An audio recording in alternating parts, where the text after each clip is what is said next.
देवी महामाया? गुणों की असली कसौटी कर्म ही है। एक उत्तर देंगे? हाँ देवी, अवश्य, पूछिए। एक राजा में कौन से धर्म का होना अत्यंत आवश्यक है? राजधर्म या त्याग धर्म? एक राजा में ये दोनों धर्म तराजू के दो पलड़ों के समान है, और एक कुशल राजा में इन दोनों धर्मों का होना अनिवार्य है।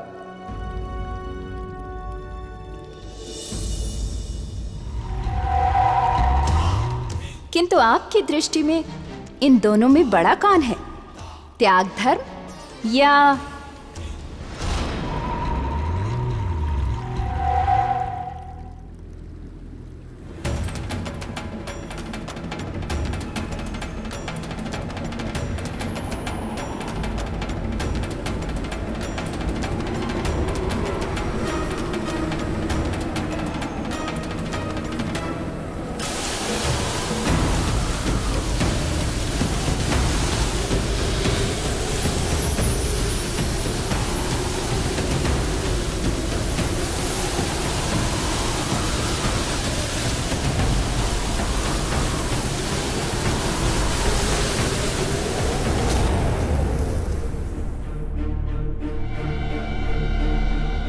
ये कहां पहुंच गया?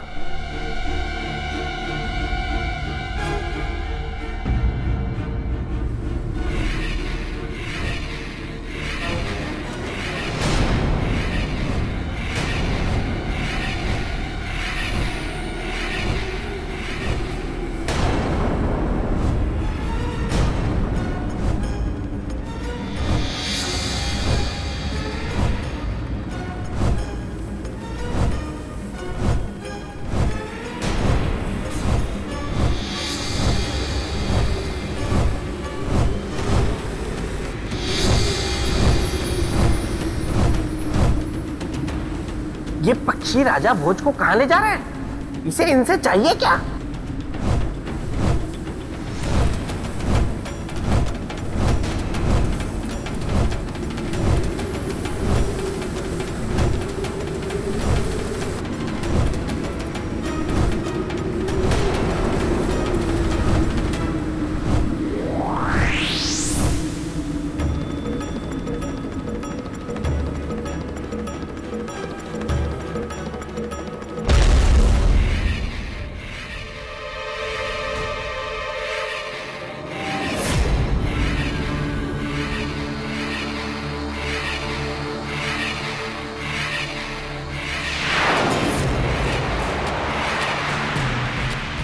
ये कौन सा स्थान है और ये कहाँ आ गया मैं?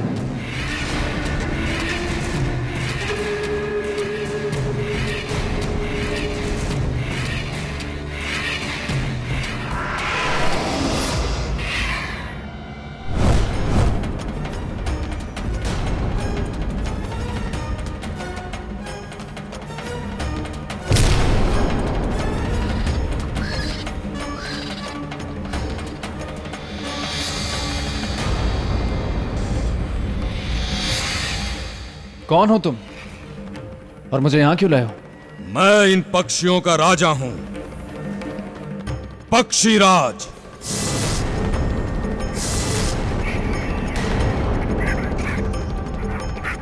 मैं तुम्हें इनके भोजन के लिए यहां लाया हूं। तुम्हें इनका आहार बनना होगा। कैसे बनोगे ये तुम बताओ। अपने प्राण को त्याग कर या हमारे बल प्रयोग से मरकर?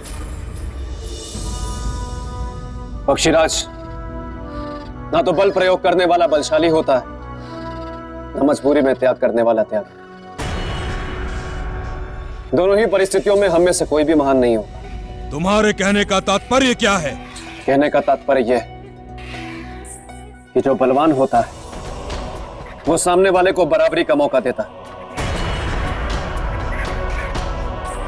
और जो त्यागी होता है वो स्वेच्छा से त्याग करता है। स्पष्ट बोलो।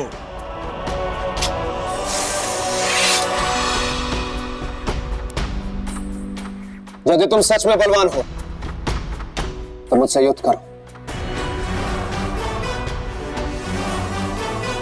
अगर तुम जीते तो मैं तुम्हारी प्रजा का आहार बनूंगा,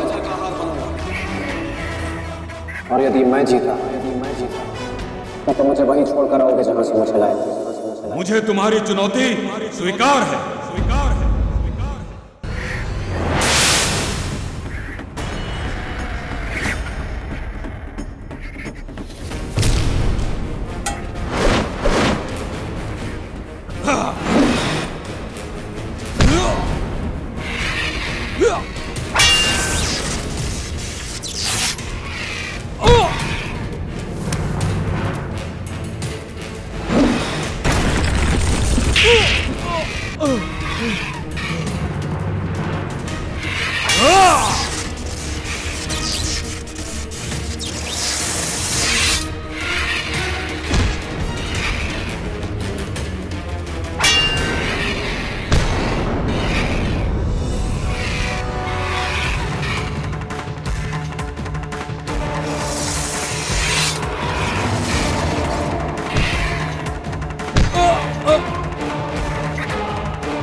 वाह वाह राजा भोज, वाह! पराक्रम तो तुम में है, वो भी अद्भुत।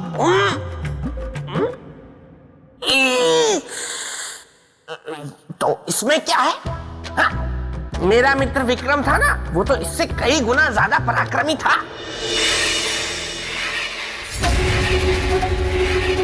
मैं हार गया प्रजाजनों, मुझे क्षमा करना। मैं तुम लोगों की भूख शांत ना कर सका, इसीलिए आप सब मुझे खाकर अपनी भूख शांत करें। राजा भोज, आप मेरा वध कर दीजिए।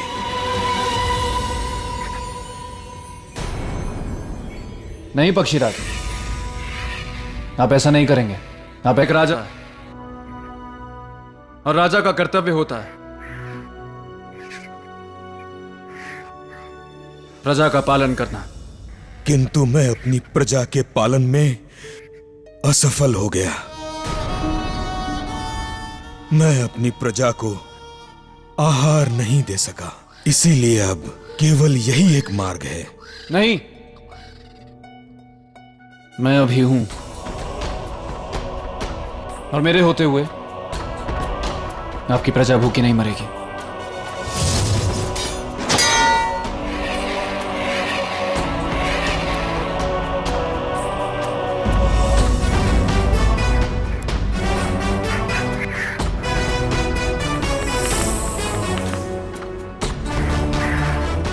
आपके पक्षी अब मुझे भोजन के रूप में ग्रहण करेंगे। नहीं नहीं, ये नहीं हो सकता। अरे राजा भोज को पता नहीं है कि उसने अपने प्राणों को कितने बड़े संकट में डाल दिया है। अपने प्राणों का त्याग करेंगे मुझसे जीतने के बाद भी? हाँ। नहीं, ये तो अनर्थ हो जाएगा। नहीं पक्षीराज, अनर्थ तो तब होगा जब मेरे जानने के बाद मेरी आंखों के सामने आपके पक्षी भूख से मरेंगे। जिस जीवन के त्याग से दूसरों को सुख और संतोष मिले, वही सच्चा त्याग है। इसलिए आप मेरे त्याग को स्वीकार करें।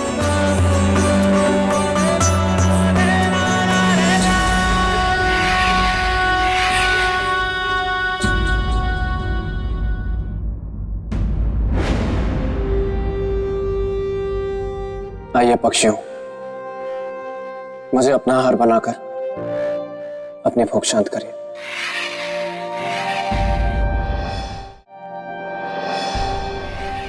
नहीं राजन, आप विजेता हैं और हम नियम के अनुसार आपके इस त्याग को स्वीकार नहीं कर सकते। नहीं पक्षीराज, विजेता होने से पहले मैं एक मनुष्य हूं और मनुष्य का पहला धर्म है किसी के प्राण की रक्षा करना। अपने जीवन को त्याग कर? यदि एक जीवन को त्याग कर कई जीवन का भला हो तो उस जीवन को त्याग देना चाहिए पक्षीराज। आइए पक्षियों, अब और विलंब ना करें, मुझे अपना आहार बनाएं।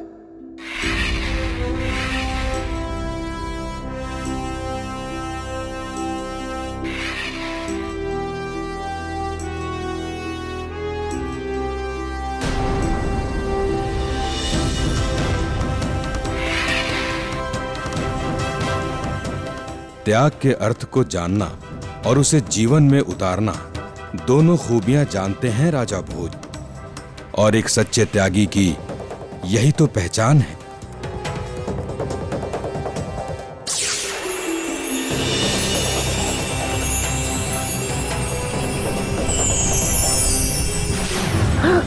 राजा भोज गायब हो गए, त्याग की कसौटी में मैदान मार गए। अब ये कहीं इस गुण का प्रमाण भी दे ना दे और सिंहासन की अगली सीढ़ी ना चढ़ जाए। जरूर गुफा गए होंगे, मैं भी वहीं पहुंचता हूँ, पर कहीं ये मुझसे ये ना कह दे कि अब मैं इस सिंहासन पे बैठूंगा, तो मैं तो मना नहीं कर पाऊंगा। क्या कहते हो मेरे परम प्रिय मित्र पेड़? क्या वो आकाशवाणी सौंदर्य लेखा की सहेली है? सौंदर्य लेखा के कहने पे उसने मेरे साथ ऐसा मजाक किया और विवाह कुंडल भी इनसे मिला हुआ है। ये बात तो मुझे पहले नहीं बता सकते थे। चलो ठीक है, आने दो अब उस विवाह कुंडल को या सौंदर्य लेखा को, मैं बताता हूं। गोलू,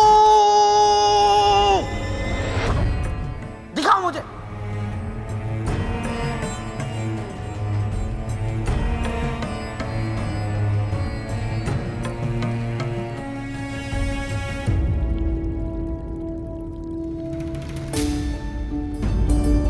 देवी, आप ये?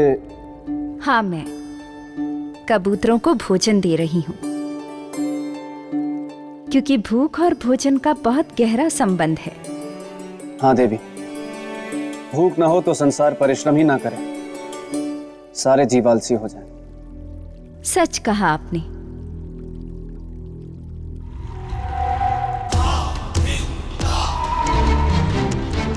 अच्छा, मैंने आपसे एक प्रश्न पूछा था। क्या? कौन सा धर्म बड़ा है, राजधर्म या त्याग धर्म? प्रणाम देवी, मैं आ गया। बेताल, तुम फिर से यहाँ आ गए? व्यवधान डालने में तुम्हें आनंद आता है क्या? नहीं नहीं नहीं नहीं नहीं, वो तो देवी, जब भी मैं आपको देखता हूँ ना तो मेरे मन में आपसे मिलने की अभिलाषा उछल पड़ती है, तो मैं यहाँ कूद जाता हूँ। मैं कोई राजा भोज से मिलने थोड़े ही आता हूँ। वैसे भी जिसका मित्र विक्रम हो वो राजा भोज से मिलने क्यों आएगा? वैसे राजन, देवी ने आपसे जो प्रश्न पूछा है ना, उसका उत्तर बहुत कठिन है ना देवी? बेताल, प्रश्न मैंने पूछा है, उत्तर सरल है या कठिन उसकी चिंता तुम्हें करने की कोई आवश्यकता नहीं। नहीं, लेकिन देवी मैं तो ये... बेताल,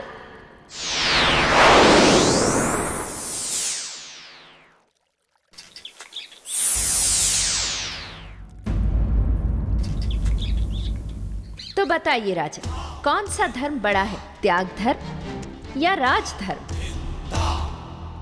देवी, त्याग धर्म बड़ा है। किंतु एक राजा के लिए तो राजधर्म बड़ा होना चाहिए। बिना त्याग धर्म का पालन किए कोई भी व्यक्ति किसी भी धर्म के साथ न्याय नहीं कर सकता, फिर चाहे वो राजा ही क्यों ना हो। तेरी ऐसा क्यों? अरे मुझे सामान्य कर दीजिए, मैं उत्तर देता हूँ।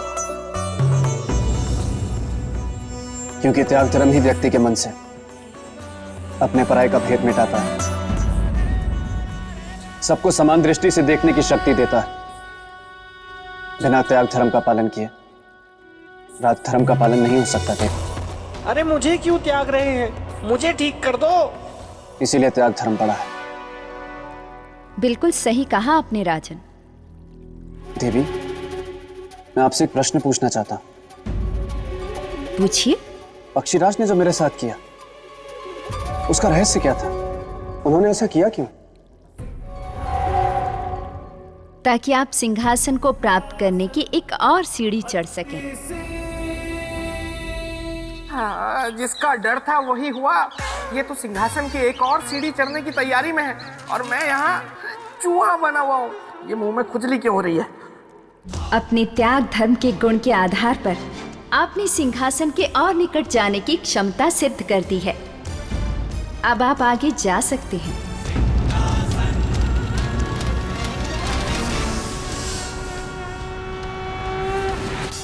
किंतु याद रहे, आगे भी आपको इन्हीं गुणों और योग्यताओं को बनाए रखना होगा। आपकी इस बात को सदा ध्यान में रखूंगा देवी।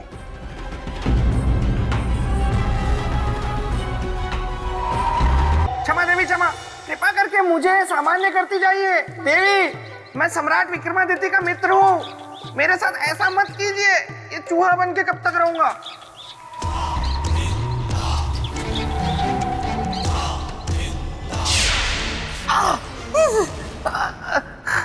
धन्यवाद देवी, धन्यवाद।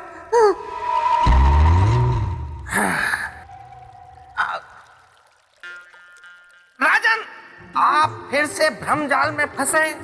मैं अब भी आपको कह रहा हूं कि अपने मन में उठ रहे इस झूठे स्वप्न को भूल जाइए, क्योंकि आप कभी सम्राट विक्रमादित्य के सिंहासन तक नहीं पहुंच सकते।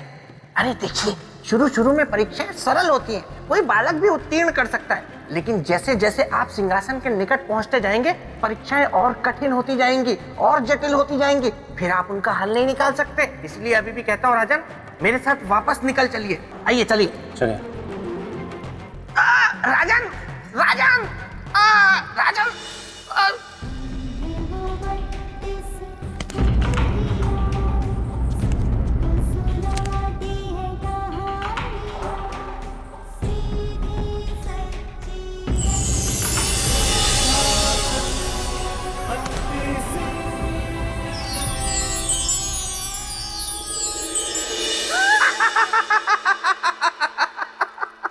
देखा, मैंने कहा था, लेकिन आपने मेरी बात नहीं मानी। अब हो गई ना सीढ़ियां गायब।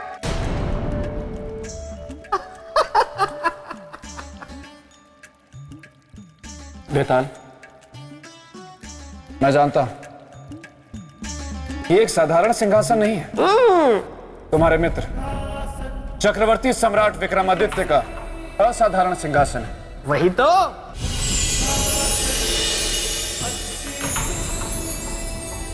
मेरा नाम है चंद्रकला और मैं इस सिंहासन में न्याय की प्रतीक हूँ।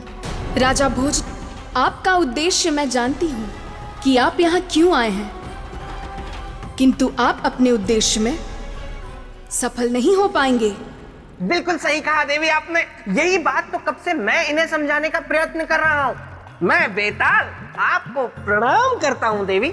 हम आपको जानते हैं बेताल, लेकिन आप यहाँ क्यों आए हैं? जहाँ मेरे मित्र की चर्चा, वहाँ मैं। लेकिन आप बिल्कुल चिंता ना करें देवी, मैं एकदम शांत रहूंगा, कुछ नहीं बोलूंगा, क्योंकि जो मैं कहना चाहता हूँ वो आप स्वयं कह रही हैं। मैं यही हूँ। राजन, आप इस सिंहासन बत्तीसी को कभी प्राप्त नहीं कर सकते। परंतु क्यों देवी? मैं सिंहासन बत्तीसी को अपनी प्रजा के हित के लिए प्राप्त करना चाहता हूँ। आप मुझे अवसर दें, मैं किसी भी चुनौती के लिए तैयार हूं। चुनौती नहीं है, एक कसौटी है जिस पर आपको खरा उतरना होगा। मैं तैयार हूं देवी।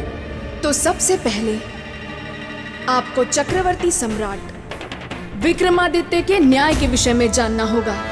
अवश्य जानना चाहूंगा। तो सुनिए, चक्रवर्ती सम्राट विक्रमादित्य इस संपूर्ण धरती पर एक अकेले न्यायप्रिय राजा थे। उनके समान इस धरती पर और कोई दूसरा न्यायप्रिय राजा नहीं था। एक समय की बात है जब चक्रवर्ती सम्राट विक्रमादित्य के दरबार में आधी रात को एक महिला न्याय मांगने आई। हमारे साथ अन्याय हुआ है महाराज, न्याय कीजिए, न्याय कीजिए महाराज, न्याय कीजिए, न्याय कीजिए।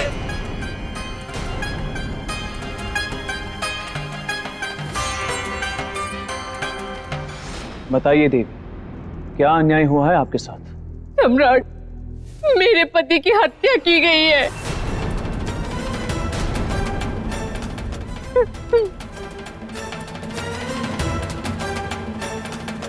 किसने की है हत्या? बताइए हमें। इस अपराध का कठोर दंड मिलेगा। क्षमा करें चक्रवर्ती सम्राट, मैं इस देवी से एक प्रश्न पूछना चाहता हूं। देवी, देवी यदि मैं भूल नहीं कर रहा हूं तो आप इस राज्य की निवासी नहीं। जी हाँ, आपने बिल्कुल सही पहचाना। मैं इस राज्य की नहीं हूँ, पड़ोसी राज्य में रहने वाली हूँ। पड़ोसी राज्य की? जी हाँ। अब तो न्याय के लिए आपको अपने राज्य के राजा के पास जाना चाहिए। आप यहाँ क्यों आई? सम्राट, वो इसलिए क्योंकि जिस तीर से मेरे पति की हत्या हुई है वो आपके राज्य का था।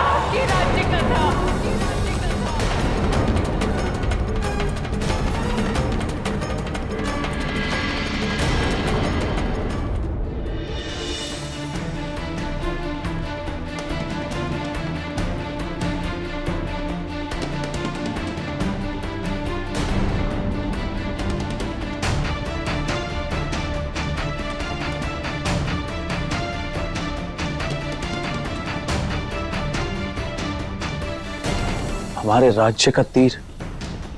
जी।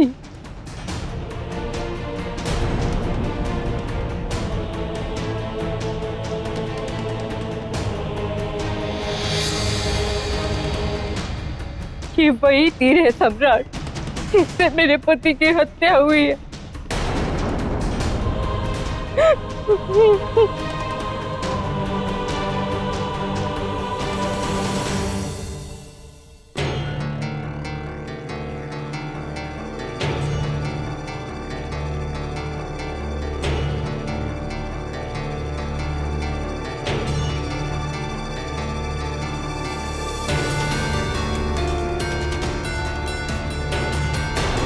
तो वास्तव में राजकीय तीर है। इसे रखने का अधिकार केवल उच्च अधिकारी एवं मंत्रीगण को है। इसने किया होगा इस तीर का प्रयोग।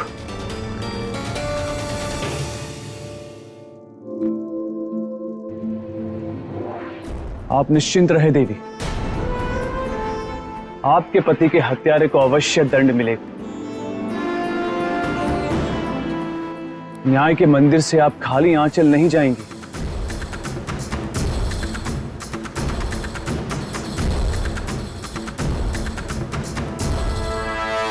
सम्राट के सामने था एक प्रश्न बड़ा, विराट न्याय का रूप खड़ा। क्या हत्या थी केवल एक राजकीय समस्या? किसने चलाया होगा तीर जो बन गई एक अनबुझी पहेली, उस औरत की पीर? बोलिए बोलिए बोलिए राजन, क्या हुआ? बता नहीं पा रहे हैं क्या? देखिए, न्याय की परीक्षा के पहले ही प्रश्न में आप असफल होते दिख रहे हैं और आने वाले प्रश्न इस प्रश्न पत्र के बहुत ही खतरनाक और जटिल है ना देवी? अभी प्रश्न पत्र हमने पूरा खोला भी नहीं है। आगे क्या हुआ ये बताया नहीं है और तुम्हें पहले से ही ज्ञात है, तो तुम ही बताओ आगे क्या हुआ।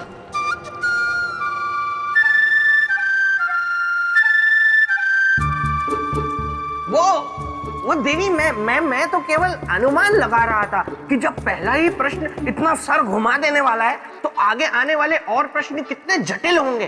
तो मैं राजा भोज को सलाह दे रहा था, क्योंकि मैं इनका शुभ चिंतक हूं ना। आप बोलिए, मैं जाता हूँ। तो बताइए राजन, ऐसी स्थिति में जब हत्या की शक की सुई चक्रवर्ती सम्राट विक्रमादित्य के किसी अत्यंत निकट व्यक्ति पर घूम रही हो, तो क्या सम्राट ने निष्पक्ष न्याय किया होगा? सम्राट ने निष्पक्ष न्याय किया होगा? बिल्कुल किया होगा देवी, क्योंकि जब एक राजा अपने न्याय के सिंहासन पर बैठता है तब वो राजधर्म से बंधा हुआ केवल एक सम्राट होता है, जिसकी दृष्टि में सभी समान होते। यदि कोई सामने होता है तो वो होता है न्याय, वो अपराधी और उसके दंड का विधान। वाह वाह वाह वाह वाह राजा भोज, वाह वाह वाह राजा भोज, वाह वाह से भी बढ़कर वाह वाह वाह वाह वाह वाह वाह वाह। बेताल, क्षमा देवी क्षमा।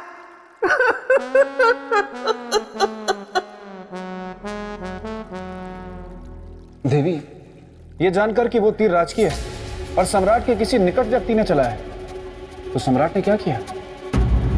राजन, सम्राट विक्रमादित्य ने अपने मंत्रियों की एक सभा बुलाई।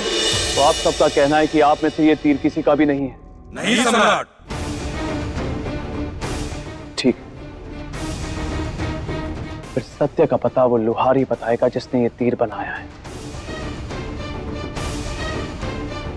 परंतु याद रहे, सत्य सामने आ जाने के बाद दंड दुगना और कठोर होगा।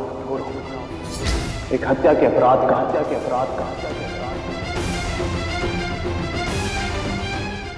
और दूसरा सत्य छिपाने का।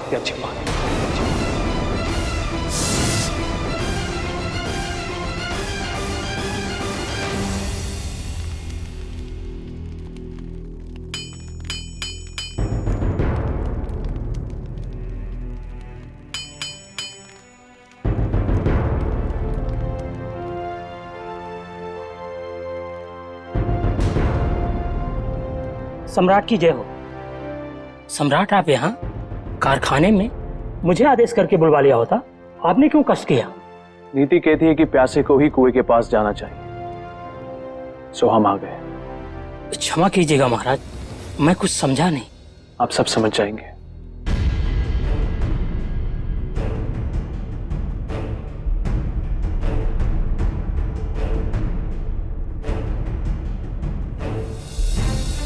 इस तीर को ध्यान से देखिए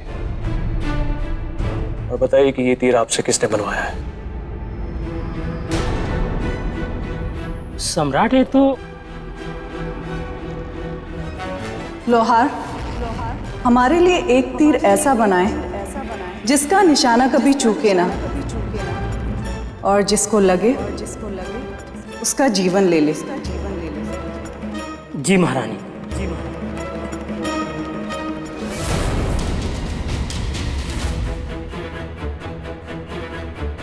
मैं आपसे कुछ पूछा? घबराए मत, आपसे कोई कुछ नहीं पूछे। आप केवल हमें बताइए। मुझे अच्छी तरह से याद है महाराज, ये तीर मैंने महारानी जी के कहने पे बनाया था।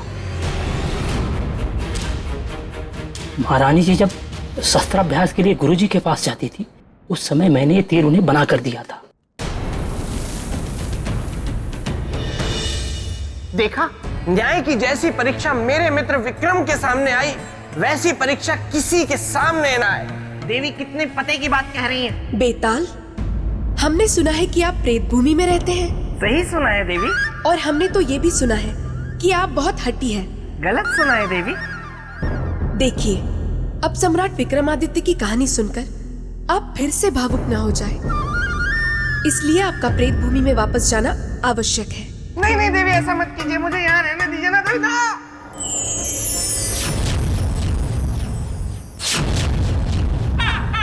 विवाह कुंडल, लगता है परीक्षा मेरे ही सामने आने वाली है।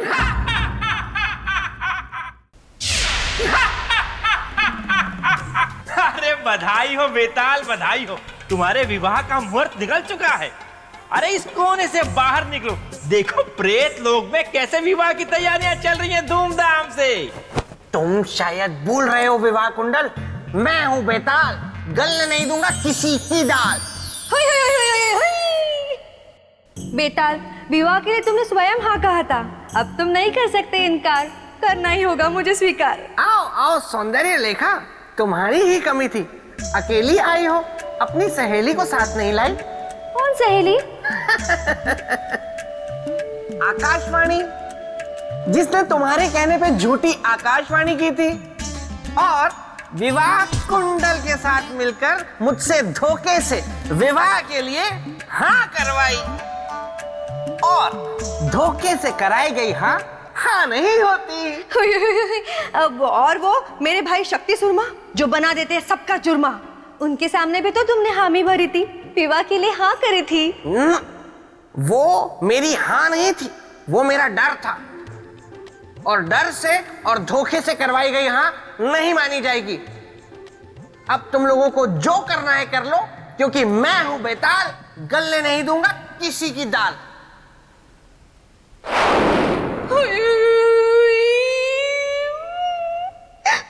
चिंता मत करो बेताली, मेरा नाम भी विवाह कुंडल है। मेरे दिमाग में एक युक्ति है, कान यहां लाओ।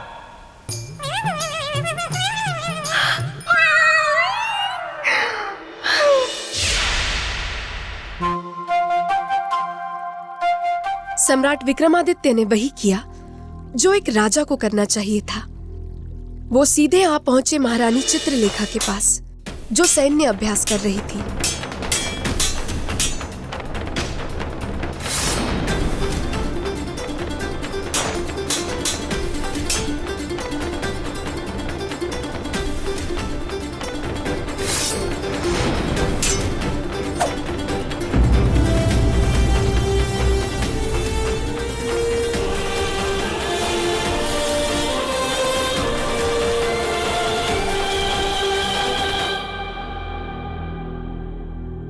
पुत्री, तलवार विद्या के साथ ही आज तुमने शस्त्र अभ्यास की सारी परीक्षा पूर्ण कर ली।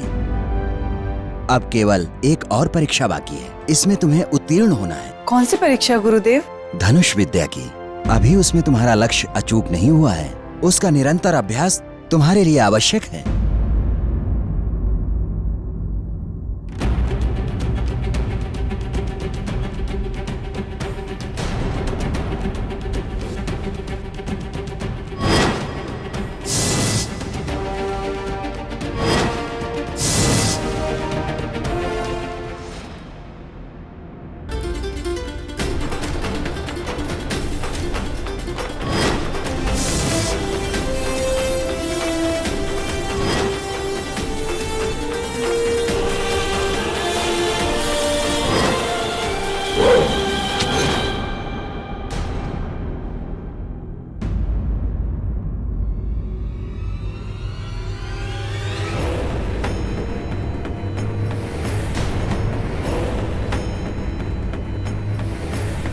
सम्राट, आप यहाँ पर आने का कोई विशेष कारण? अत्यंत विशेष।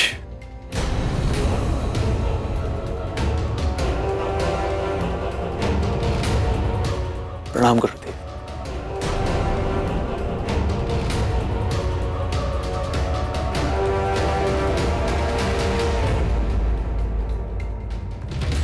क्या सम्राट?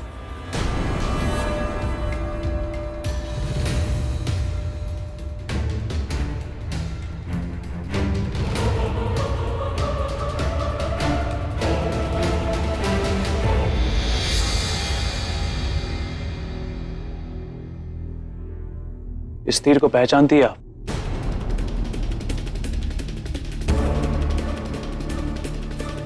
हाँ हाँ, अच्छी तरह। ये तो हमारा ही तीर है। अभी 2 दिन पहले ही जब हम तीर अभ्यास के लिए शिकार पर गए थे, तो ये तीर हमने एक जंगली पशु पर चलाया। पर आश्चर्य की बात ये है कि शिकार के बाद ना तो हमें कोई जंगली पशु मिला और ना ही हमारा तीर।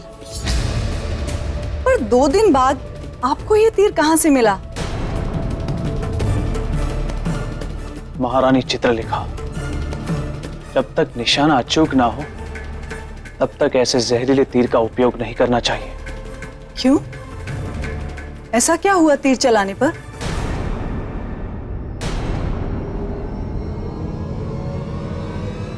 बंदी बना लिया जाए इन्हें।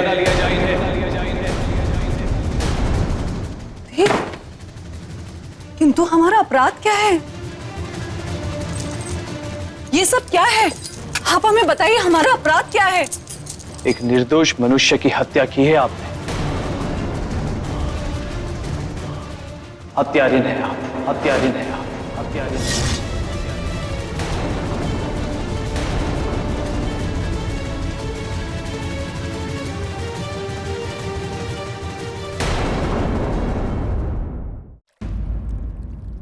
राजन, आपके विचार में जो सम्राट विक्रमादित्य ने किया, क्या वो सही था? मेरे विचार से सही था देवी। बिना किसी ठोस सबूत के किसी को बंदी बना लेना कैसे सही हो सकता है राजन? शायद ये कथा आपने ध्यान से सुनी नहीं है। महारानी के विरुद्ध कोई ठोस सबूत नहीं था, केवल संदेह था।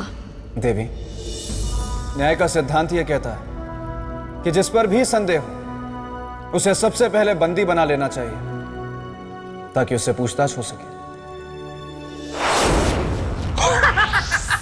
बिल्कुल सही कहा, बिल्कुल सही कहा राजा भोज आपने, क्योंकि मेरे मित्र विक्रमादित्य न्याय के मामले में कभी गलती कर ही नहीं सकते थे। देखा आपने, भले स्वयं की पत्नी क्यों ना हो, उन्होंने उसे भी बंदी बना लिया। लेकिन मेरे मित्र की जगह अगर आप होते और आपके सामने ये परिस्थिति होती तो क्या आप ऐसा करते? नहीं नहीं नहीं, नहीं।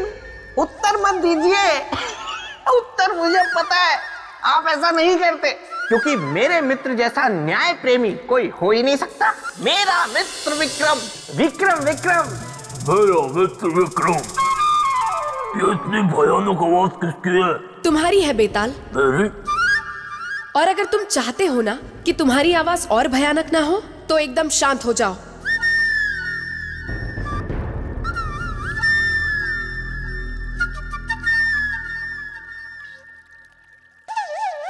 तो राजन, आपके हिसाब से संदेह में आए व्यक्ति को तुरंत बंदी बना लेना चाहिए ताकि पूछताछ में रुकावट ना आए। जी देवी, और महारानी के संबंध में यह और भी आवश्यक था। वो क्यों? वो इसलिए देवी क्योंकि वो महारानी थी। यदि सम्राट उन्हें बंदी ना बनाता तो निष्पक्ष जांच के बाद भी प्रजा को उन पर विश्वास ना होता। मैं खुश हूं कि आप दोनों के विचारों में काफी समानता है। आप क्या कर रहे हो देवी? अब मुझे क्षमा कर दीजिए, मेरी आवाज सही कर दीजिए।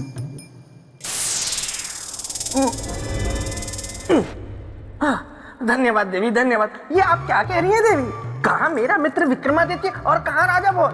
बेताल, राजा भोज ने बिल्कुल सही कहा। सम्राट विक्रमादित्य ने भी ये निर्णय यही सोच कर लिया। पूरी घटना बताए हमें।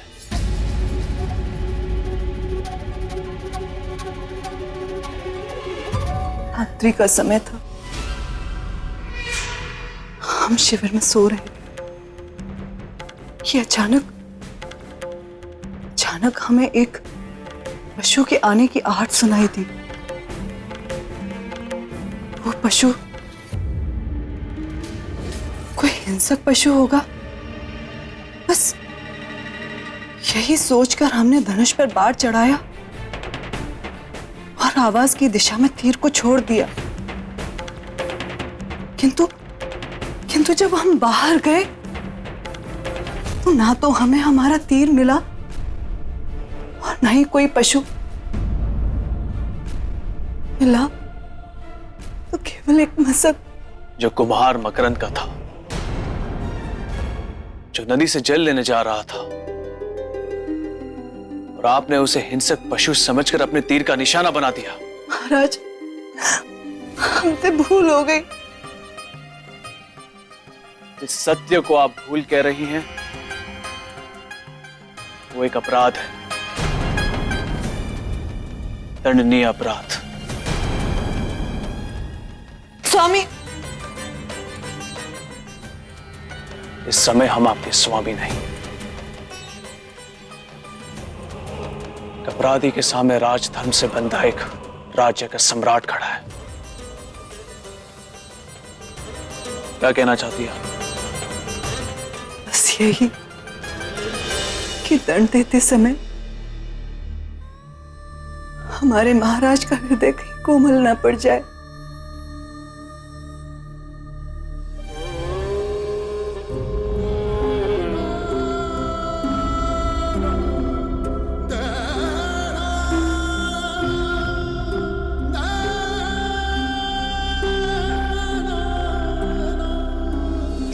स्वामी, स्वामी,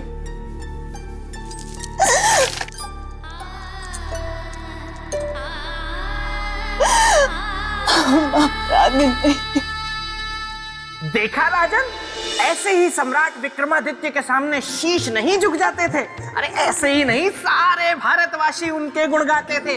लाखों में कोई एक ही विक्रमादित्य कहलाता है।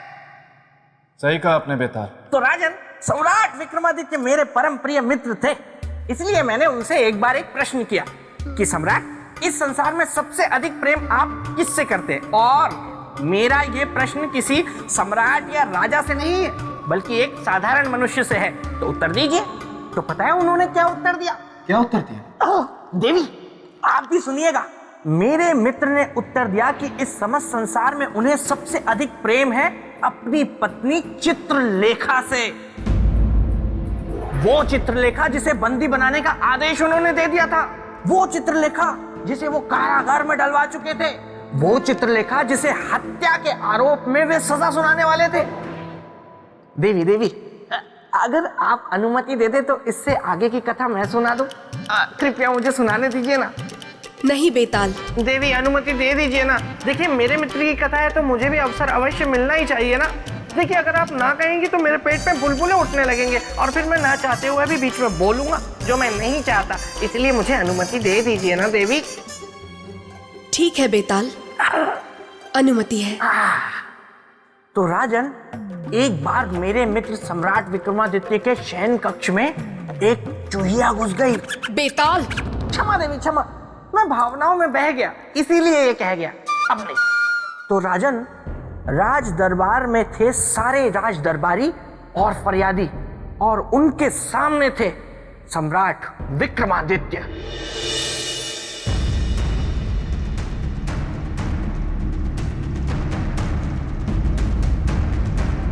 सेनापति, बंदी को बुलवाया जाए।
धन्यवाद सम्राट।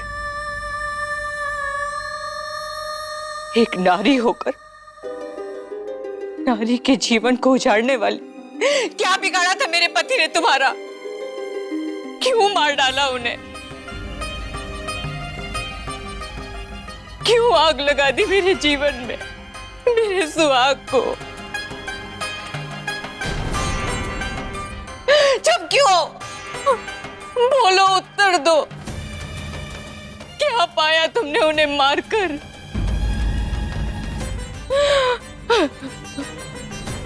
बहन, किसी को मारकर आज तक ना तो किसी को सुख मिला है और ना ही कभी मिलेगा। झूठ बोलती है तू।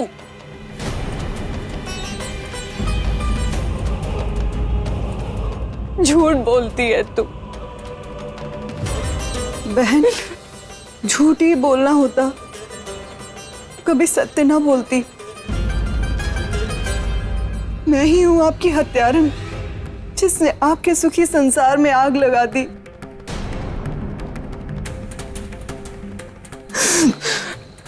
इसलिए सम्राट से प्रार्थना है कि मुझे दंड दिया जाए, कठोर से कठोर दंड दिया जाए। सम्राट, इस हत्यारन को दंड देकर मुझे न्याय दीजिए।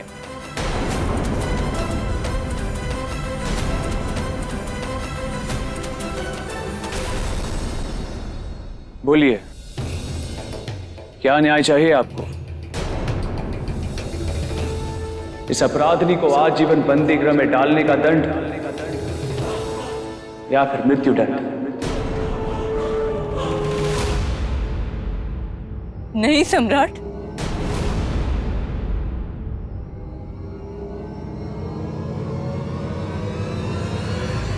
मृत्यु दंड तो इस अपराधिनी के लिए बहुत छोटा दंड होगा। मैं चाहती हूं कि ये जिए, लेकिन विधवा की तरह जिए, लेकिन विधवा की तरह जिए, विधवा की तरह जिए, विधवा की तरह जिए।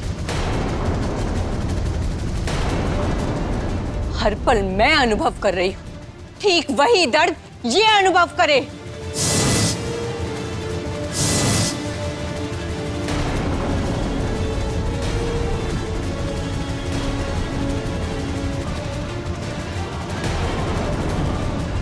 मैं चाहती हूं कि इसके पति की हत्या मैं अपने हाथों से करूं।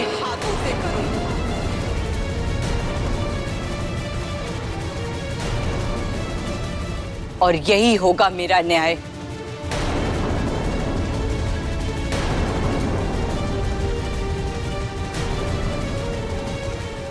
समस्या विकट थी, विकराल थी। एक तरफ था न्याय और दूसरी तरफ सम्राट विक्रमादित्य के प्राण। न्याय की रक्षा करने का अर्थ था विक्रमादित्य को अपने प्राणों की आहुति देनी पड़ती, और अगर ऐसा वो नहीं करते तो न्याय की मूरत हो जाती खंडित। फिर क्या हुआ देवी? महारानी चित्रलेखा स्वयं के लिए तो मृत्यु मांग सकती थी और उसे हंसते हुए स्वीकार भी कर सकती थी, लेकिन अपने पति की मृत्यु का कारण नहीं बन सकती थी। नहीं बहन, ऐसा अनर्थ मत करो बहन।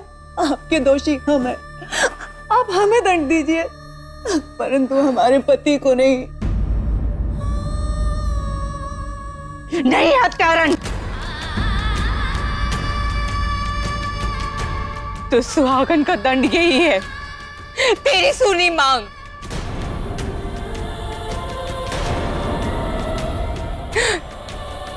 सम्राट, इसके पति को मेरे सामने शीघ्र लाया जाए ताकि मुझे न्याय मिल सके।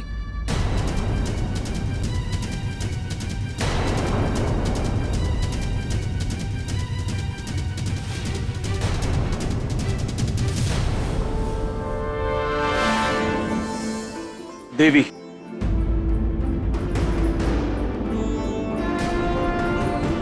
आपको अवश्य न्याय मिलेगा। ये चक्रवर्ती सम्राट विक्रमादित्य का वचन है। आपके हाथों में वही तीर होगा और आपके सामने इनका पति।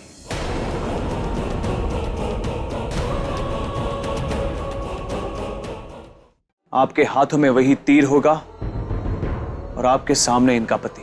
नहीं सम्राट,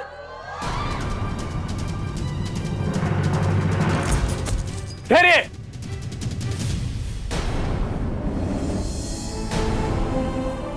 ले जाइए इन्हें। नहीं सम्राट, नहीं।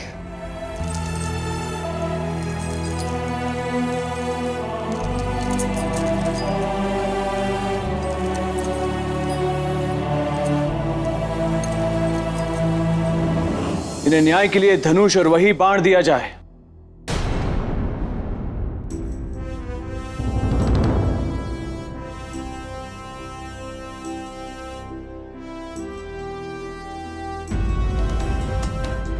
सम्राट, बुलाइए मेरे अपराधी को। मैं अभी और इसी क्षण उसका अंत करना चाहती हूँ। अवश्य देवी।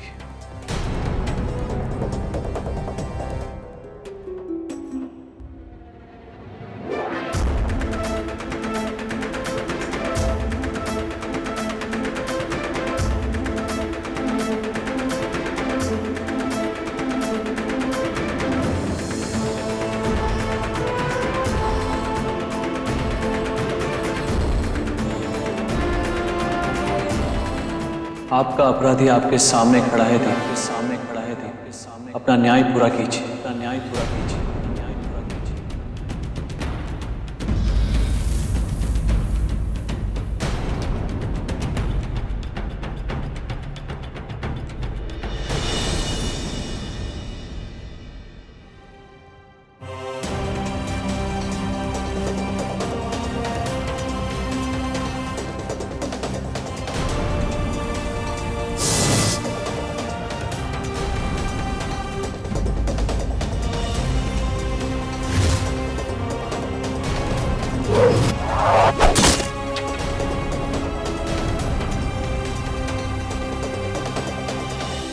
देवी, ये क्या किया आपने? सम्राट, आपकी पत्नी के अपराध का दंड मैं इस राज्य की सारी प्रजा को नहीं दे सकती। आपकी पत्नी ने तो मेरे पति की हत्या की थी, किंतु मैं जानबूझकर इस उज्जैनी की प्रजा को अनाथ कर दूं, ये नहीं होगा मुझसे। देवी, फिर आपके न्याय का क्या होगा और हमारे न्याय दिलाने के वचन का क्या होगा? न्याय प्रिय चक्रवर्ती सम्राट विक्रमादित्य, हमारा न्याय आप पर ऋण रहा। इस उज्जैनी पर, उज्जैनी की सारी प्रजा पर।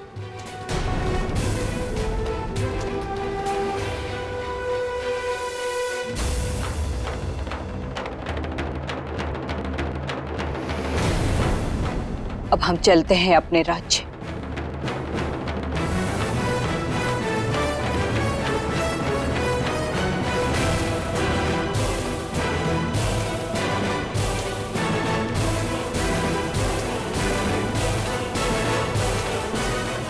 देखा राजन, मेरे मित्र सम्राट विक्रमादित्य की न्यायशीलता को।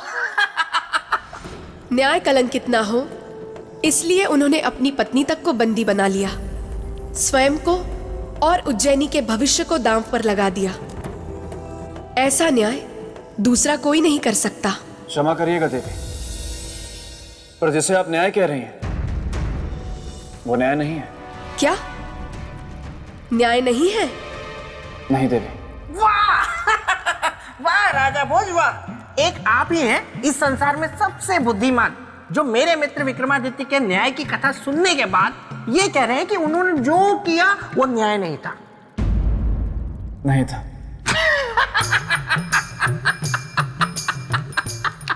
राजा भोज, आप बहुत हंसमुख हैं।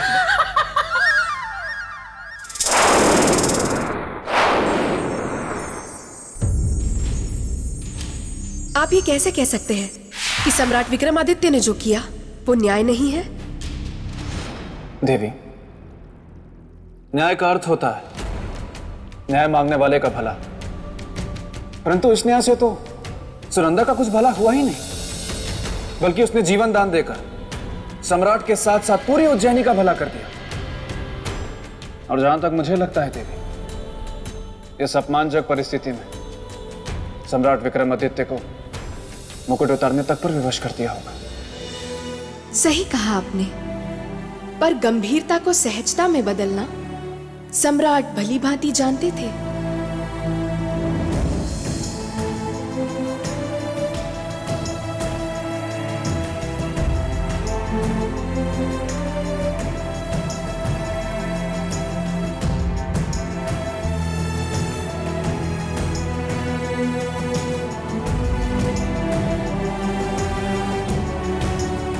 राहमीर जी, आज से हम इस राज्य के सम्राट नहीं रहे।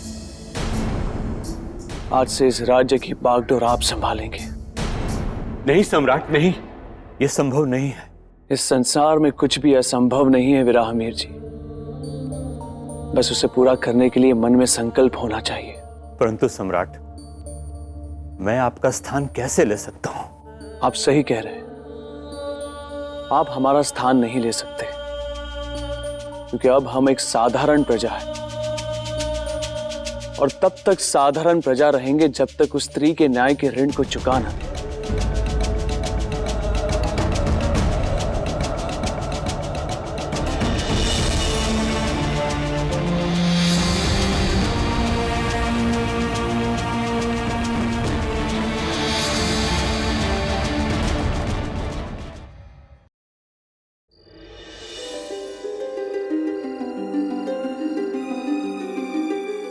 महारानी, सम्राट, सम्राट, ये सब आप क्या कर रहे हैं? जब से हमें ये सब पता चला है, तब से हम आपकी प्रतीक्षा कर रहे हैं ताकि हम आपसे बात कर सकें।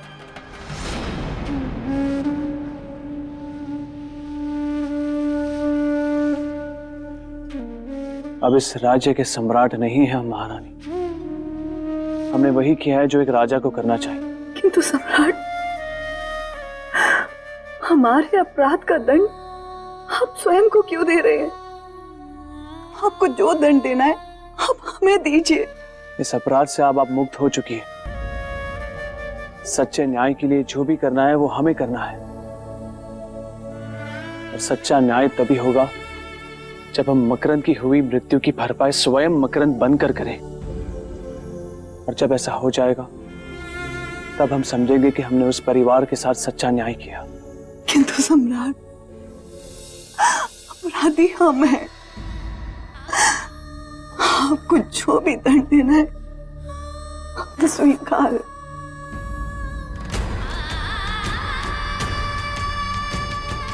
चलते हैं।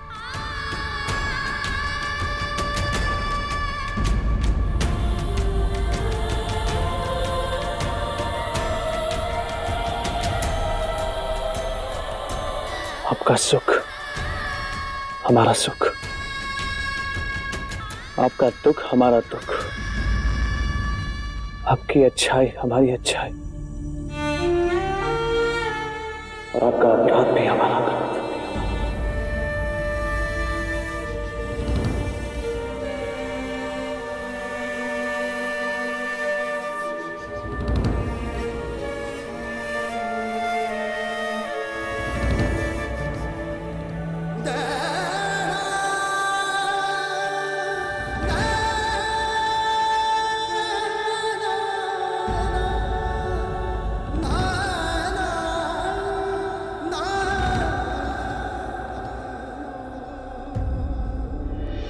देवी, राजमहल त्याग कर सम्राट विक्रमादित्य ने ऐसा क्या किया कि वो मकरंद की जगह ले पाए? और देवी, क्या यह संभव था? राजन, सम्राट विक्रमादित्य के लिए कुछ भी असंभव नहीं था, और कुछ ऐसा ही हुआ। उनके आगे पहली चुनौती थी मकरंद की बहन का टूटा रिश्ता। समझी जी, अगर आप संबंध तोड़ देंगे तो मेरी बेटी का क्या होगा? आप मुझे थोड़ा समय दीजिएगा, मैं आपकी सारी इच्छा पूरी कर दूंगा। प्रजापति, बात इच्छा अनिच्छा की नहीं है, ना ही लेन देन की, बात है बराबरी की। अब तुम्हारी और हमारी क्या बराबरी हो सकती है? कौन है कमाने वाला आपके यहां? कौन कमाएगा? कितना कमाएगा? आप हमसे बराबरी कैसे कर सकते हैं? और सुनो,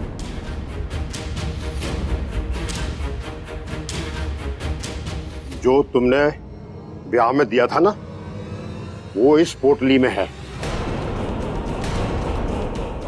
रखिए इस पोटली को, रखिए इसको। अब हम चलते हैं। समझिए, सुनिए तो,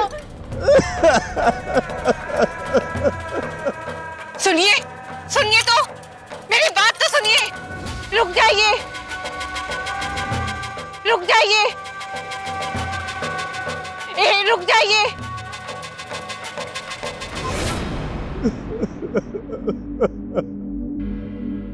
मेरी बेटी सुंदरी का क्या होगा? उसका जीवन बर्बाद हो जाएगा।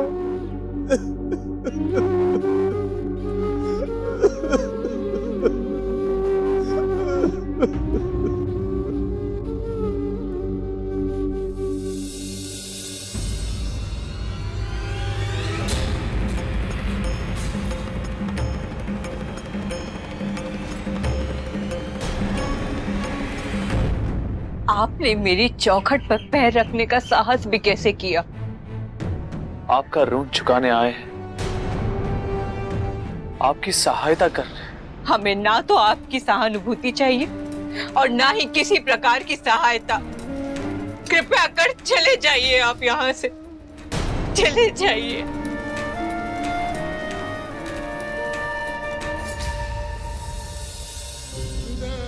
देवी, हमें एक अवसर दे दीजिए। आप हमसे जो कहेंगी हम वो करेंगे। अगर आपको सच्चे हृदय से मेरी सहायता करनी है ना, तो ठीक है, लौटा दीजिए मुझे मेरा पति, मेरे बच्चे को उसका पिता लौटा दीजिए, उस अभागन बहन को उसका भाई लौटा दीजिए, उस पिता को उसका बेटा लौटा दीजिए, लौटा दीजिए।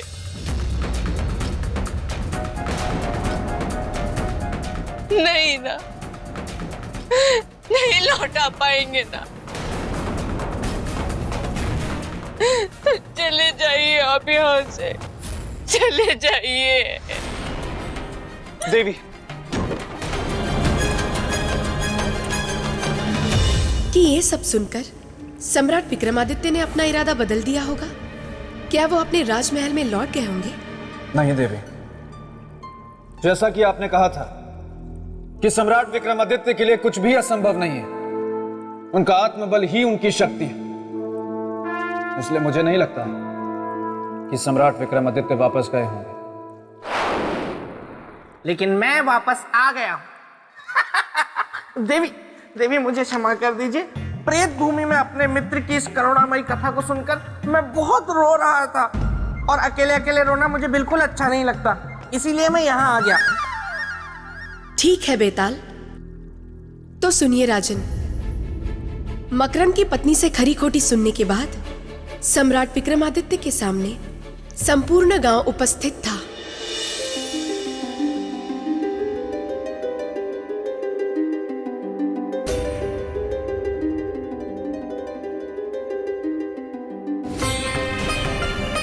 यही है वो मकरंद का हत्यारा, पकड़ो इसे। इसने एक नौजवान बच्चे की हत्या की और सीना चौड़ा करते हुए यहाँ चला आया। इसे सबक सिखाना ही होगा, तभी इसे पता चलेगा कि नौजवान बेटे की हत्या का दुख क्या होता है। भाइयों, हत्या का एक ही दंड होता है और वो है मृत्यु दंड, इसीलिए हम इसे मृत्यु दंड ही देंगे। रुक जाओ।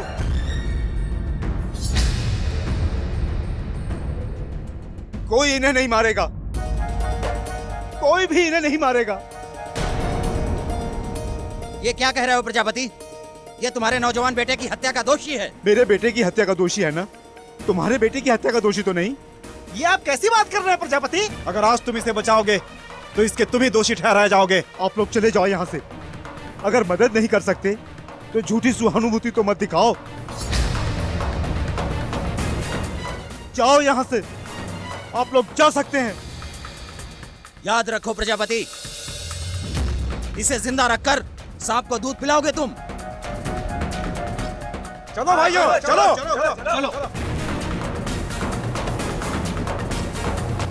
सम्राट, हम पहले से ही बहुत दुखी हैं, अब हमारे दुख को और मत बढ़ाइए। नहीं प्रजापति जी, हम आपके दुख को बढ़ाने नहीं, उसे कम करने आए हैं। आपके और आपके परिवार की सहायता करने।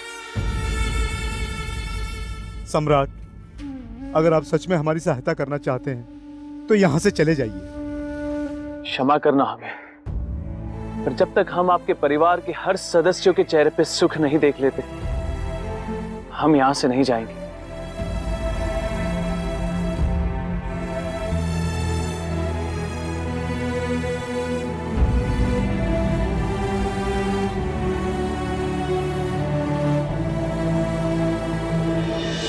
फिर क्या हुआ दीदी?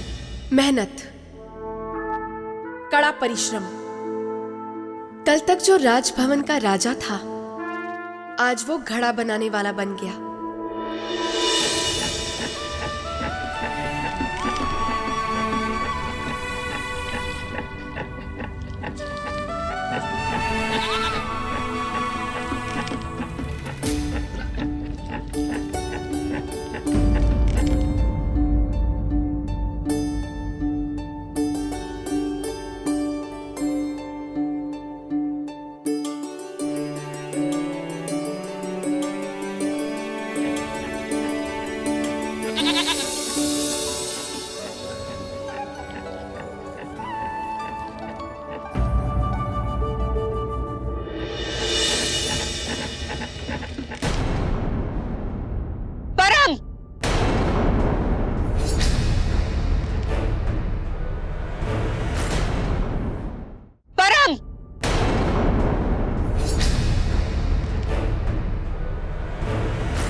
ये सब करके क्या दिखाना चाहते हो इस संसार को? क्या बताना चाहते हैं कि आप बहुत न्यायप्रिय हैं, आप हमारे शुभ चिंतक हैं? क्या सिद्ध करना चाहते हैं? देवी, हम कुछ सिद्ध नहीं करना चाहते। हम तो आपकी और आपके परिवार की सहायता करने आए हैं। नाम मत लीजिए सहायता का। चलो यहाँ। देवी, देवी,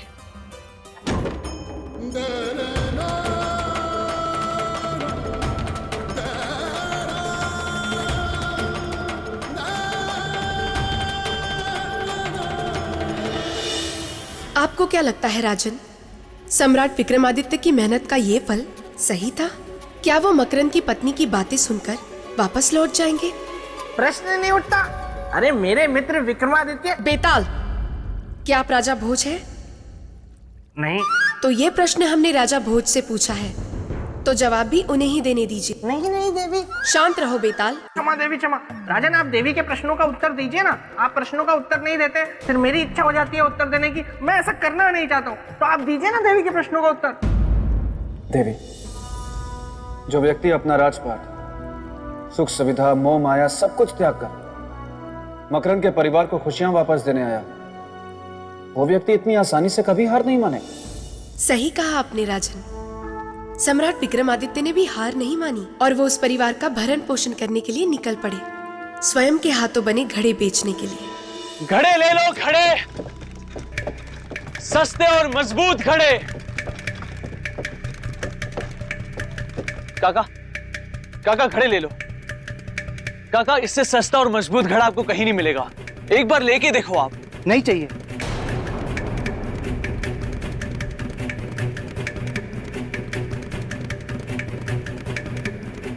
काकी, काकी घड़ा ले लीजिए। इससे सस्ता और मजबूत घड़ा आपको कहीं नहीं मिलेगा। नहीं घड़े वाले, हम केवल मकरंद के ही घड़े लेते हैं। हमें उसके घड़ों पर पूरा विश्वास है। मैं नहीं लूंगी।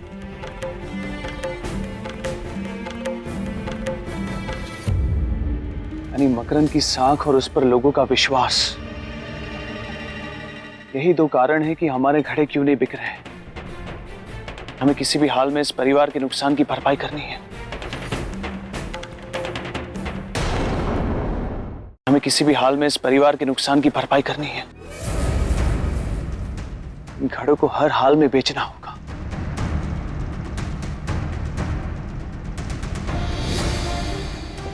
मजबूत और सस्ते घड़े।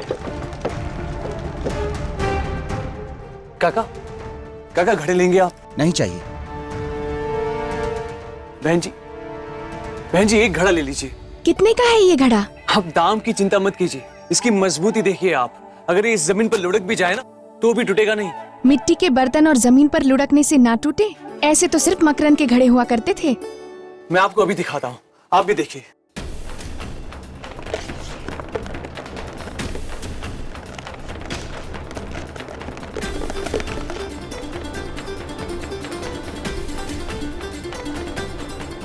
ये घड़ा मैं लूंगा, ये मुझे चाहिए।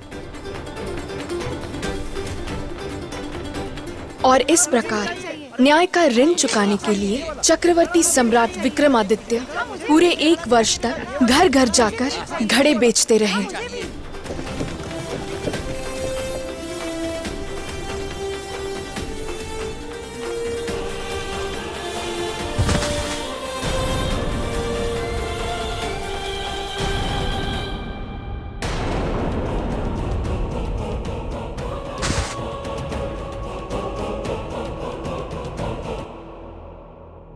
क्यों आए हैं आप यहाँ? मैंने आपसे पहले भी कहा है कि हमें आपकी किसी भी प्रकार की कोई सहायता, कोई आवश्यकता नहीं है, लेकिन पता नहीं क्यों आप बार बार हमारे घाव को कुरेदने चले आते। हमें हमारे हाल पर छोड़ दीजिए। हमारे भाग्य में जो होगा वो होगा हमारे साथ। जीना होगा भाग्य में तो जी लेंगे और मरना होगा तो मर जाएंगे। कृपा कर चले जाइए। सुनंदा। नहीं बाबूजी, हमें कुछ नहीं चाहिए इनसे, कोई दान नहीं चाहिए।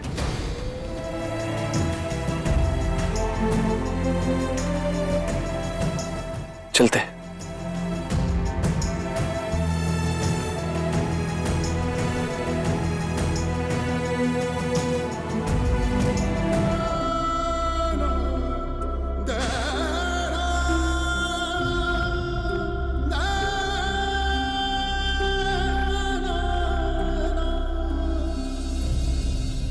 समधी जी प्रणाम।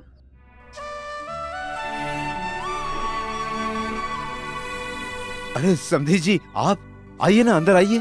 नहीं नहीं, हम तो अपनी बहू को विदा कराने आए।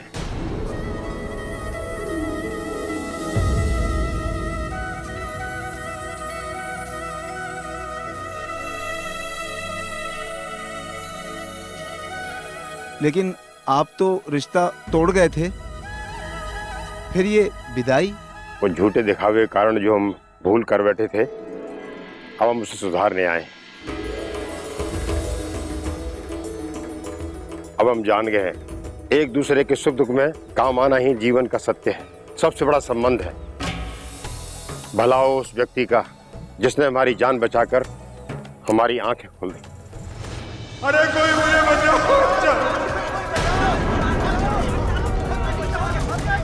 बचाओ, अरे मुझे कोई बचाओ, अरे हरिया, अरे मारो, अरे कोई बचाओ मुझे, बचाओ, अरे कोई मुझे बचाओ, बचाओ, कोई है, अरे बचाओ, बचाओ, बचाओ मुझे।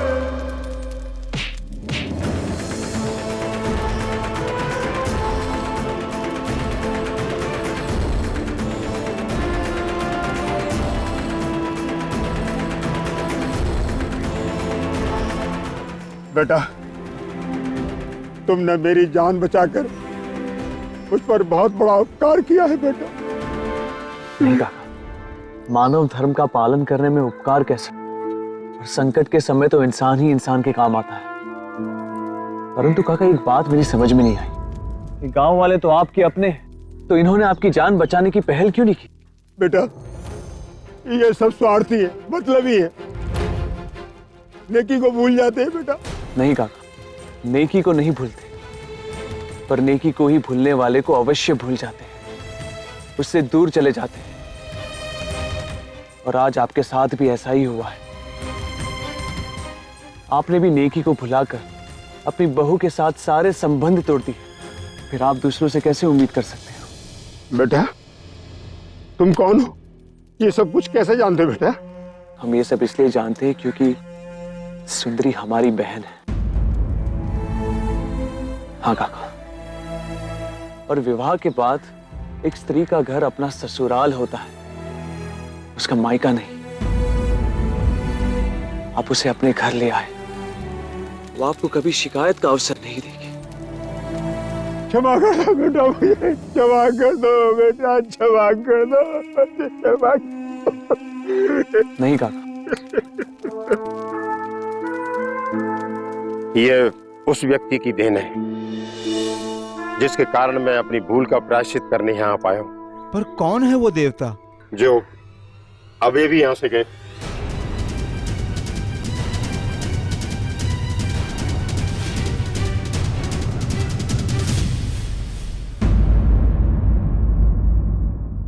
चलो बेटी, अपने घर चलो।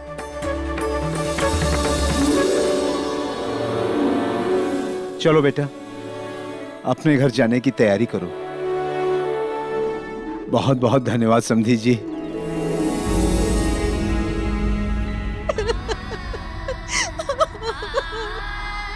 सुनीति, भाभी, भले वो व्यक्ति अपराधी क्यों न हो, पर उस व्यक्ति ने मेरा घर बसा के एक सच्चे भाई का धर्म निभाया है।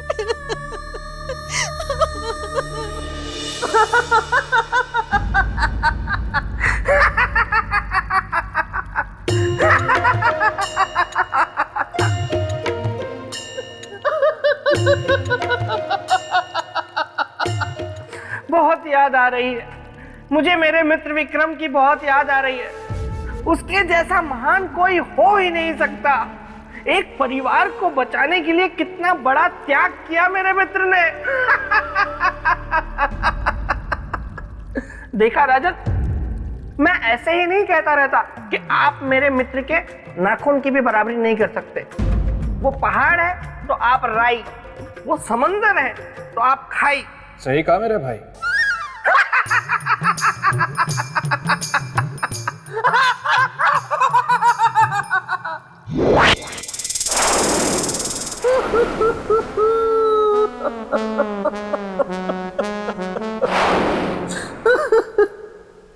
धन्यवाद राजन। हैं? विवाह कुंडल? तुम यहाँ गुफा में? ये गुफा नहीं, प्रेत लोक है। हाँ? ओ, फिर से यहाँ क्या लेने आए हो? लेने नहीं, देने आया हूँ। तो दो और जाओ। अरे मैं अपने विवाह का निमंत्रण देने आया हूँ। मेरा विवाह सौंदर्य लेखा के साथ अगली पूर्णमासी को सुनिश्चित हुआ है। तुम फिर आ गई। हाँ, लेकिन इस बार तो मैं ये बताने आई हूँ कि तुम तो विवाह के लिए नहीं हो रजामंद, तो मैंने किसी और को कर लिया है पसंद। क्या? सच? कौन है वो? विवाह कुंडल, उसमें मेरा दिल आया है, उसी को मैंने अपना जीवन साथी बनाया है। तो मैं क्या करूं? अरे मतलब हम मित्र हैं ना, इसीलिए मैं तुम्हें निमंत्रित करने आया हूँ। अरे तुम्हारे पास अवसर था पर तुमने गवा दिया। वैसे तुम विवाह में आना जरूर। ऐ मेरे परम प्यारे पेड़, मुझे जलन हो रही है। लेकिन क्यों? है तो सौंदर्य लेखा से विवाह नहीं करना चाहता ना, फिर क्यों? जाने दो, मैं तो देखता हूँ कि देवी राजा भोज को क्या बता रही है। सम्राट विक्रमादित्य के परिश्रम से सुंदरी की डोली तो उठ गई, लेकिन उस परिवार के सर से दुर्भाग्य का साया नहीं उठा। दुर्भाग्य वहीं के वहीं खड़ा था।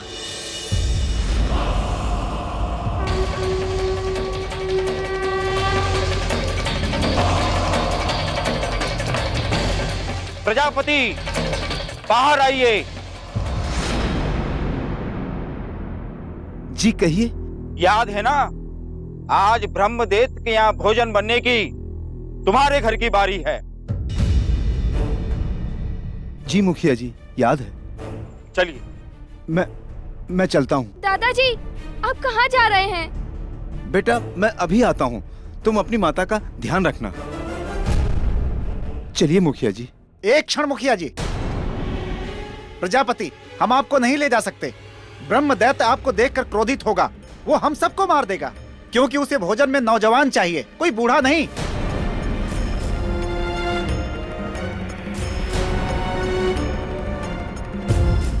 पर मुखिया जी, आप तो जानते हैं घर में केवल मैं ही हूँ। मेरा एक पुत्र था जिसकी मृत्यु हो चुकी है। तो तुम्हारा ये पोता है ना, इसे दे दो। नहीं नहीं मुखिया जी, नहीं, इस बच्चे को मैं नहीं दूंगा। अब की साल तुम्हारी बारी है, तुम्हें बलिदान देना ही होगा। नहीं मुखिया जी, नहीं। चलिए, मैं चलता हूँ आपके साथ। नहीं नहीं, ये कहीं नहीं जाएगा। माँ, गांव की रक्षा के लिए जरूरी है जाना। नहीं पुत्र, नहीं, मैं नहीं जाने दूंगी मेरे पुत्र को। नहीं नहीं, ये कहीं नहीं जाएगा, ये कहीं नहीं जाएगा। बाबूजी, इसको रोकिए ना बाबूजी। नहीं, तो कहीं नहीं जाएगा। छोड़ो। नहीं, नहीं, छोड़ो मुझे।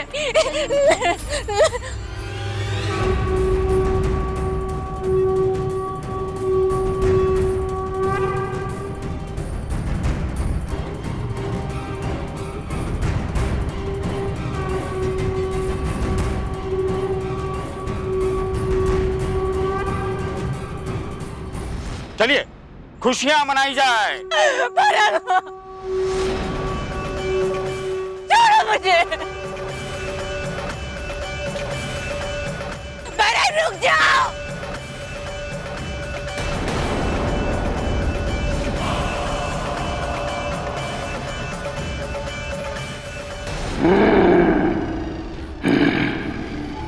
ये गांव वाले अभी तक मेरा भोजन लेकर क्यों नहीं आए? कहां मर गए सबके सब?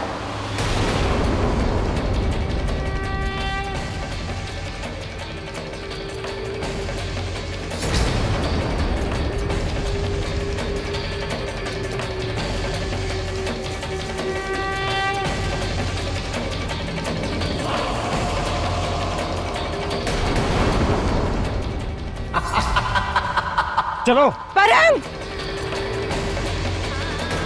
मेरे बच्चे को कहीं मत ले जाइए। नहीं, इसे ब्रह्मदत्त के पास मत ले जाइए। नहीं परम। वाह, इस बार भोजन में एक बच्चा। बहुत आनंद आएगा।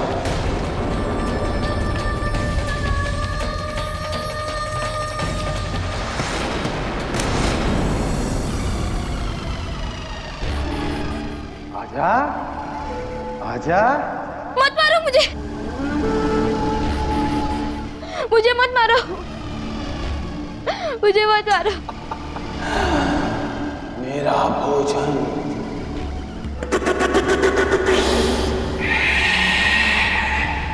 मत मारो मुझे।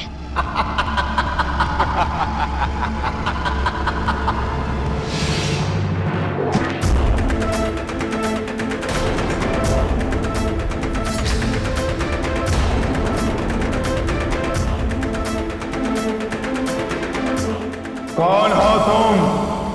यहां कैसे आए और क्या करने आए हो यहां?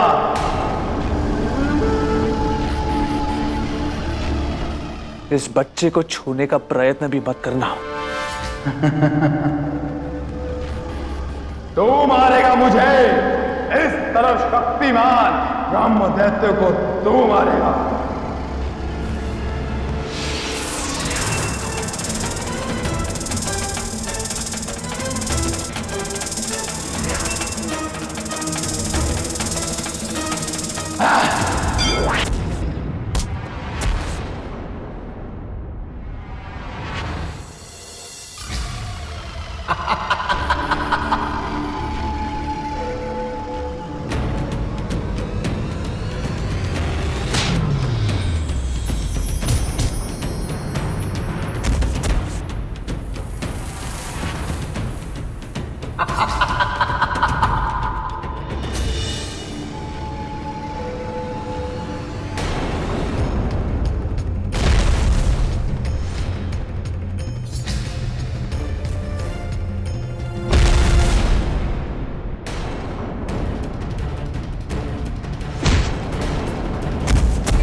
रुको ब्रह्मदत्त!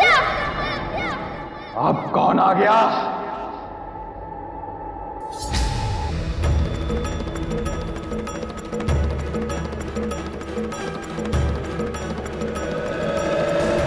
तू रोकेगा मुझे? हाँ हाँ, मैं ही रोकूंगा तुझे।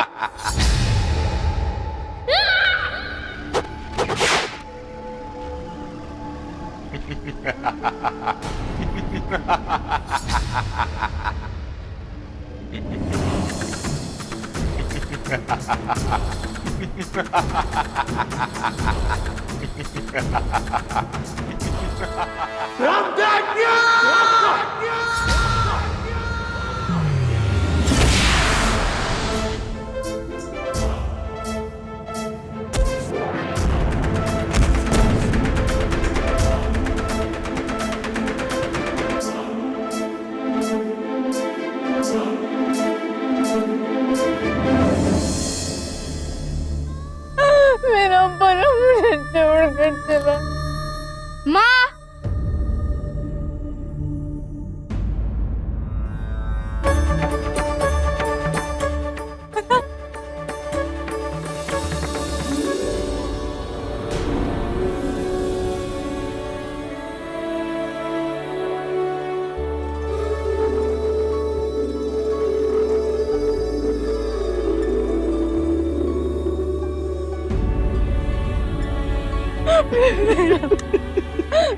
तू जीवित है? हाँ माँ, उन्होंने तो मुझे राक्षस से भी बचा लिया और तो वो राक्षस को भी मार दिया। किसने?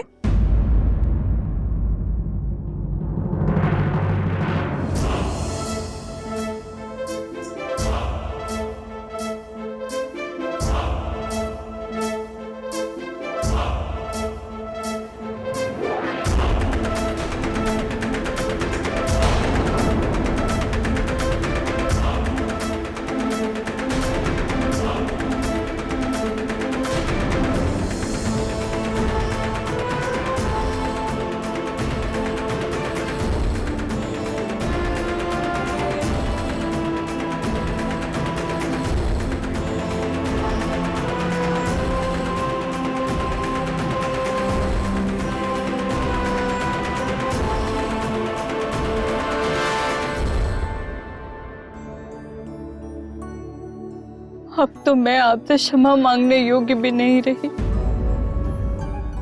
घृणा का ये उपहार, आप सच में महान है सम्राट। ये जानते हुए भी कि मेरे हृदय में आपके लिए कितना क्रोध है, घृणा है, फिर भी आपने मेरे बच्चे को बचा लिया।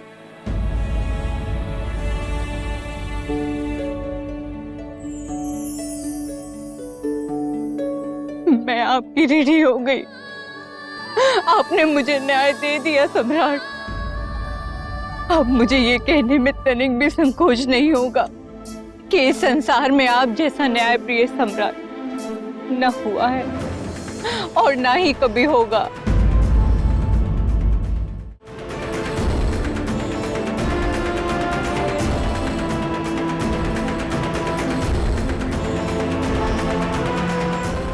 न्यायप्रिय सम्राट विक्रमादित्य की जय। न्यायप्रिय सम्राट विक्रमादित्य की जय। न्यायप्रिय सम्राट विक्रमादित्य की जय। सम्राट विक्रमादित्य की जय। सम्राट विक्रमादित्य की जय। सम्राट विक्रमादित्य की जय। सम्राट विक्रमादित्य की जय। तो ऐसे थे न्यायप्रिय सम्राट विक्रमादित्य, जिनकी दृष्टि में न्याय ही सबसे बड़ा था, दूसरा कुछ नहीं।